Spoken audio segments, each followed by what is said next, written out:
Hi, welcome to Chad's Silversmithing. Today I wanted to first thank someone for sending me some stones. One of my subscribers on YouTube sent me a batch of stones just out of the kindness of their heart, so thank you, Judy, for that. I'm going to be using one of them today in a little pendant that I'm going to make. It's going to be kind of a delicate piece. It's a trilliant stone and it's orange, and I do not know what it is, so hopefully you guys can help me out in the comment section and help me to figure out what kind of stone this is. I have my guesses, but I don't think I know for sure. So maybe you guys have some insight. But let's get started. So this is a couple of different versions of the sketchbooks you can get on my merch store. They almost all have useful information about metalsmithing on the backs. This one has gauge to inches to millimeters chart. I use that all the time. The one I'm using right now to put my projects in has soldering flow temperatures for different types of solder. But what I really like about them is this dot matrix in the background. Somebody asked me the other day how wide the distance is, and it's about 5 millimeters between each one. So, and that equates to, I guess, 3/8 of an inch or so, somewhere in there, a little more than 3/8 of an inch. But it helps me to draw better pictures when I'm sketching out my projects. So, alright, so today we're doing something kind of simple and delicate. Let me show you the pretty stone that Judy sent me.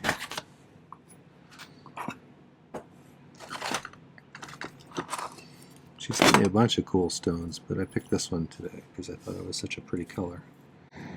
It's orangey red, almost got a little peach hue to it, and I have some thoughts about what it might be. It's 6 millimeter trilliant. Trilliant, if you don't know, is a rounded triangle. It originally was a branded cut, and I don't think anybody cares about that anymore. It's been around a long time.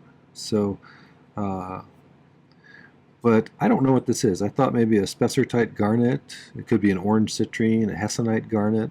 It could even be a sapphire. There's all different kinds of orange stones. Maybe even a sunstone, which would be a feldspar, like a really nice one of those. But I'm not sure. I think it's very pretty though, and so we'll make something out of it. It's 6 millimeters, like I said. My thought was to do it in kind of a marquee-shaped framework, and I'm going to build a little prong setting for it with 3 prongs, one in the middle of each side. And this is upside down right now, but we'll mount it in there and create this little thing. I'm going to use 18 gauge for the prongs, 18 gauge round wire, which is 1 millimeter. The base of it, or the bearing that the stone sits on, or the seat, or whatever you want to call it, that is going to be 16 gauge wire that starts as 1.3 millimeters wide. And I flattened it out a bit in the rolling mill. So let's see how wide it is now. I just kind of eyeballed it, so I wasn't really being very precise now. So it's about 0.63, 0.64 millimeters. So, and we'll use that upright like this to create that little bearing. We'll also use some square wire that's been flattened, but this is going to be 14 out here, and I flattened it just to give it a little bit narrower profile so the stone really doesn't have a lot of things distracting from it. That's kind of why I wanted to put this in a simple setting. The stone is showy as it is, so that's almost exactly 1 millimeter thick, so that'd be about 18 gauge from this dimension, 14 gauge from this dimension. Probably a little bit taller since I flattened it and squished it outwards as well. So, so we'll do that. Let's start by making the setting, I think. Or should we go the other way? I don't know. Oh, I was going to use probably some 20 gauge round wire for these little hooks here, and then just I pre-made a little split chain here out of some chain that I have on a roll. It's like triple interlocking links, but they kind of spiral because they all go in the same direction. And so we'll put that on either side of it at the end. And I think that's it. So let's get started making this little bearing for this thing. I think let's start by let's just cut the end off of this so it's flattish. do a little filing on it. If you're new to my channel, here's some information about my torch and my solder and my flux and everything. And okay, so I think first let's take just my chain nose pliers. See if we can match that curve. I want to make a seat that doesn't show up if I sit the stone on top of it. You can't see it from above. So we're probably going to have to curve each of these a little bit like that. I suppose you could do 3 separate pieces. I think what I'm going to do, actually we should not end it on a corner because you never get exactly the same kind of a corner then. But what we can do is we can use a marker to make a mark here when I want to make a file a notch so I can make a sharper bend. So let's meet the end about midway down the side of one of these things. I really wish I had my eyes from when I was about 20 years old. That would be nice. Alright, right on the inside of that notch there. So we'll get it started.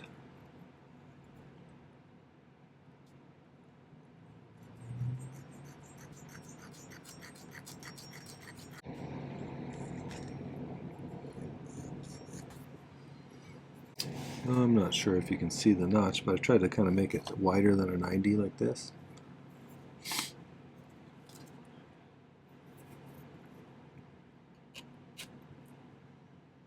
That way we should be able to get this to bend pretty sharply.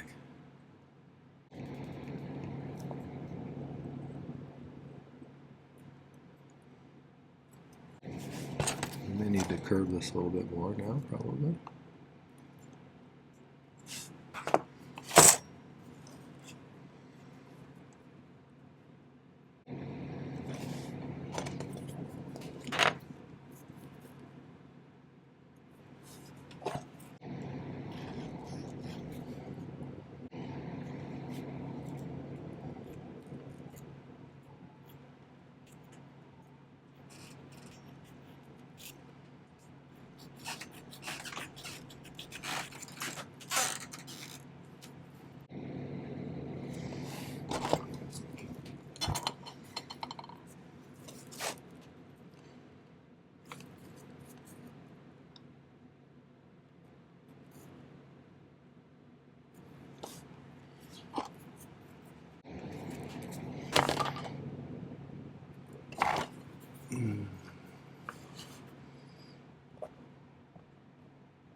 This I'm probably just going to cut off with my saw so it's flat. Try to make it flat anyway.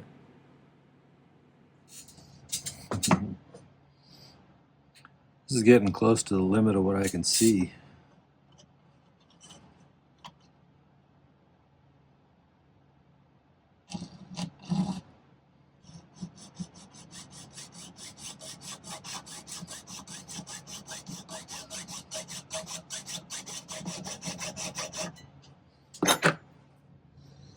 Pretty small. So I'll get that cleaned up and we'll try and get those ends soldered together.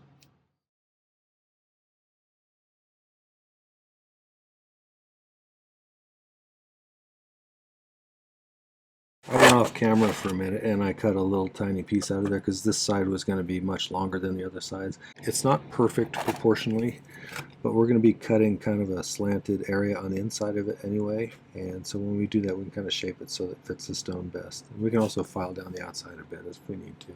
We'll call it good. I do something called pick soldering, and if you're interested in how to do it, I have a pretty good video right up there. It's one of those skills that changed things a lot for me. It made it to where I could get solder right where I needed it much more efficiently without turning things into puddles, which I did pretty frequently at first. So incidentally, if you have that problem now and again, don't feel too bad. It happens to everybody at first.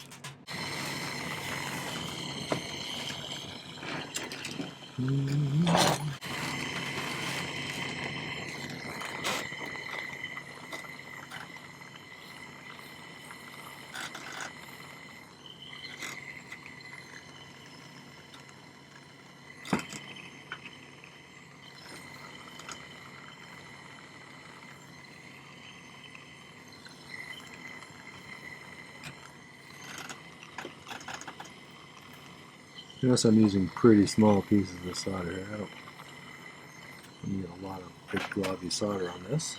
I do have my camera sitting a little bit closer than usual. Hopefully you'll be able to see a little bit better. Clean this up with the file just a little bit.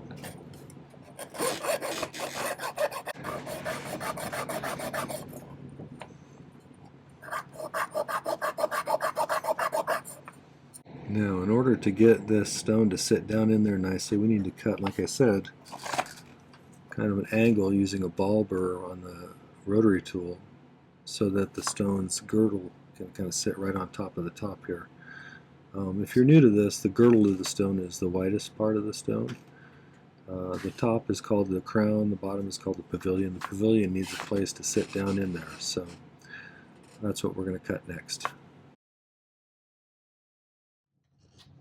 Okay, so sometimes I use my miter vise jig just to hold small things like this while I file them or cut them. And I'm going to use this little ball burr here to carve that inside out carefully. And then we may neaten it up with a different size. We'll have to see how it comes out. But I'll try to keep it as in focus as I can. It's hard to do while I'm watching, not through the camera. So.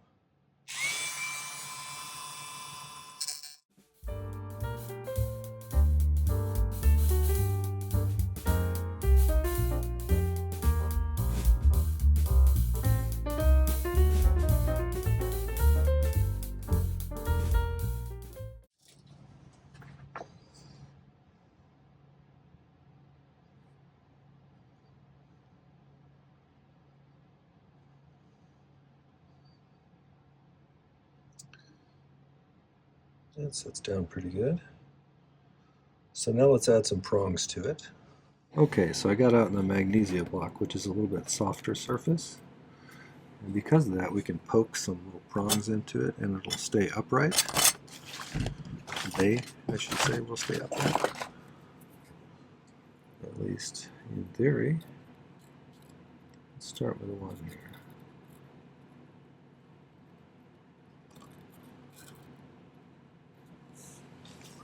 The hardest part will be getting them lined up just nicely.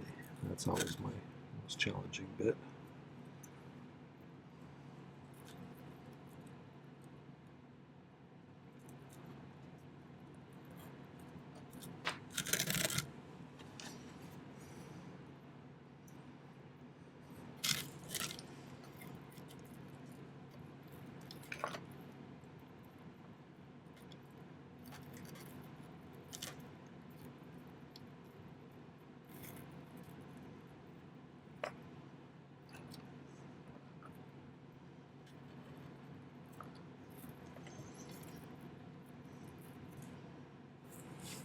That's not too bad actually, so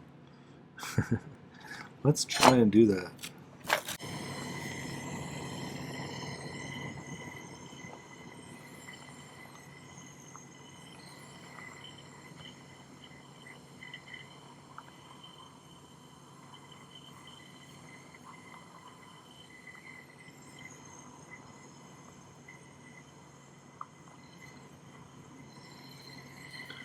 Pretty easy to melt little settings like this, so you got to be a little bit cautious.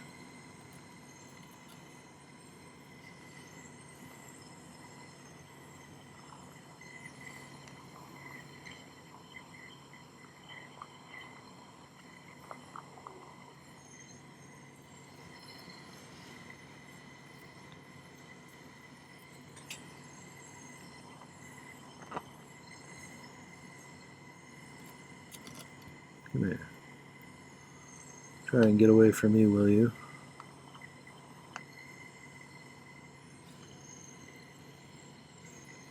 Let's pull that out and see how those look. I think we're on there okay. So we definitely don't need to leave them as long as that. And I'm going to cut the bottom off too, I believe. Well, let's cut them shorter first.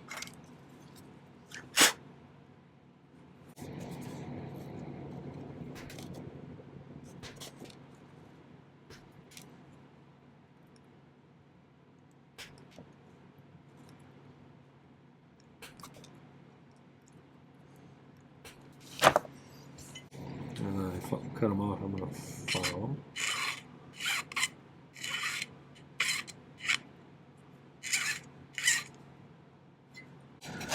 Okay, let's make the other piece a little. Put that stuff. You know what I did? I used the 14 gauge square for the inside. So we're going to change plans, and we're going to make some more 14 gauge square that's a little bit thinner, because this is 16 gauge. I cramped the wrong one. Oops. Find a little bit of 14 gauge. Okay, I think there's enough here. So let's do the same thing. Let's file the slide on this one.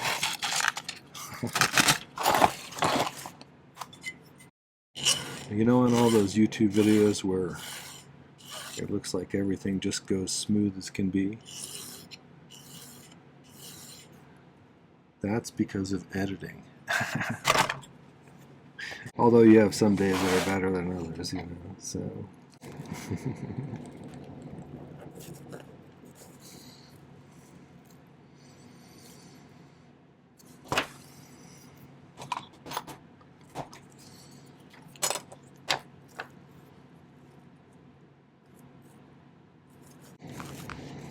I want my marquee to be a little bit pear-shaped, kind of.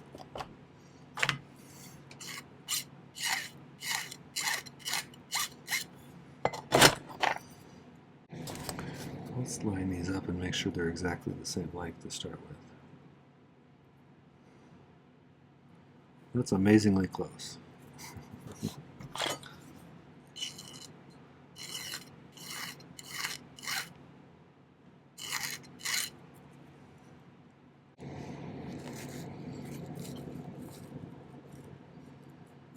Yeah, more like that, where it's a little bit elongated at the top and a little bit plumper at the bottom. Plumper? Is that the right one? Plumper.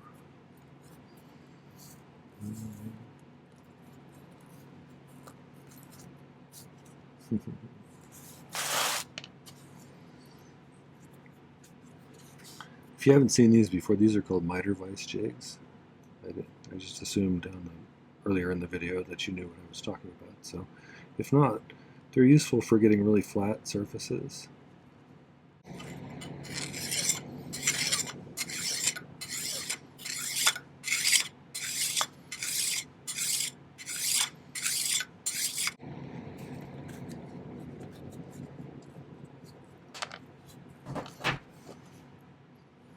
We're close.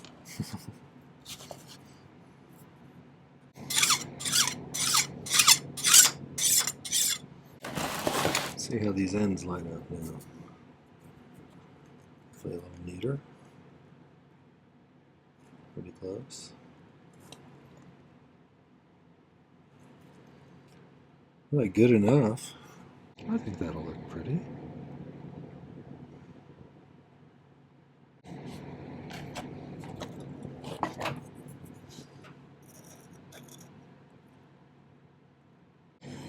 You can just kind of pick that together just like we did before.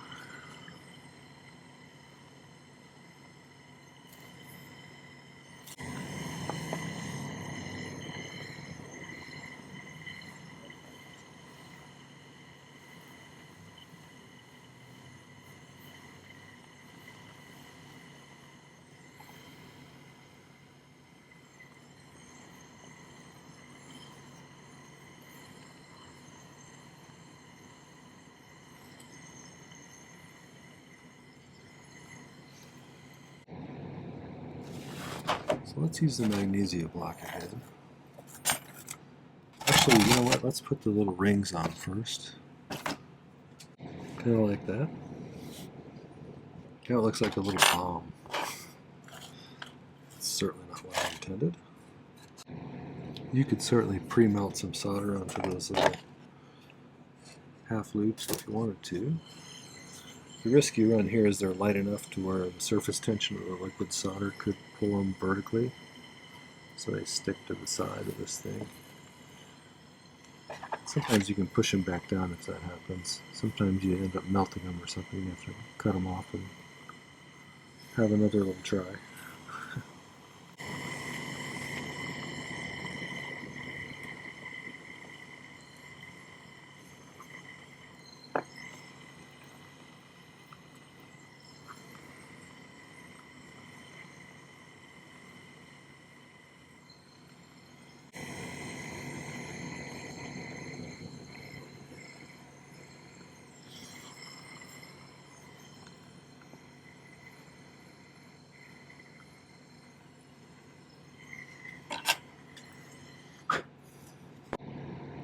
What I'm doing now is, since the prongs are close but not perfect, trying to see which way it sits best and will look best when it's in the pendant here, rather than trying to move one of these, which would result in me knocking over all three of them probably. Weirder things have happened. Let's use a little easy solder paste right here. It's just really going to be attached to these two prongs on the bottom.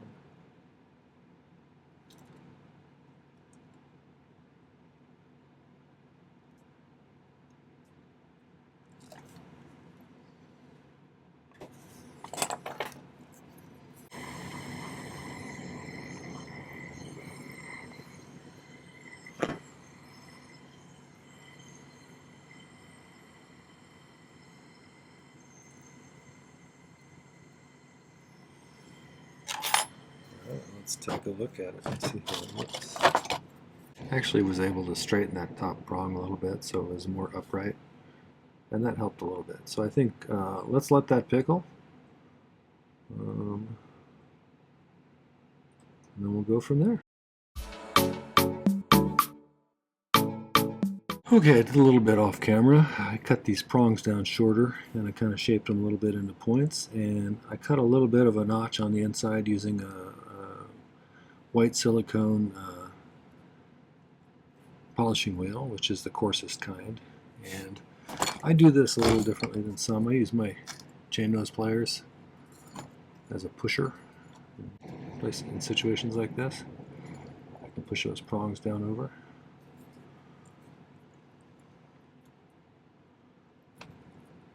Make sure that thing is tight. You can even use the rounded part as a burnisher, kind of, to burnish those tips down. And I'll probably use a fine polishing wheel to make sure that those are really shined up nicely. And I think I nicked it there after I polished with the white silicone wheel, so I'll have to work on that a little bit. But we can connect these on here if we want to now. Alright.